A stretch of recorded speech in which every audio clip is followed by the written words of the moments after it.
விஷயங்கள், பல பொய்யான விஷயங்கள், அதையெல்லாம் பரப்பிக் கொண்டிருப்பதை ஆர்வத்தோடு இன்றைக்கு இளைஞர்கள் படித்துக் கொண்டிருக்கிறோம். அதில் பாதி பொய் என்பதை புரிந்து கொள்ள வேண்டும். இப்ப லேட்டஸ்டா வந்த ஒன்னே ஒன்று மட்டும் சொல்ல விரும்புகிறேன். ஒரு வீடியோ போயிருக்கு. துபாயில் ஒரு மல்யுத்த போட்டி நடந்தோம். வாட்ஸ்அப்லையும் பேஸ்புக்லையும் பார்த்துருப்பீங்க. ஒரு பாகிஸ்தான் பொண்ணு மல்யுத்தத்தில் ஜெயிச்சுட்டு யாராவது இந்த தோக்கத்துக்கு வரையிலான்னு கேட்குதான்.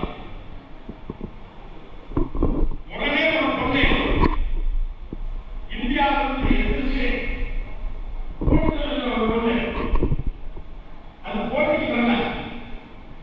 கூட்டத்துக்குள்ள இருக்கிற ஒரு பொண்ணு எதிர்த்து வந்து அடிச்சு தூக்கிட்டான்.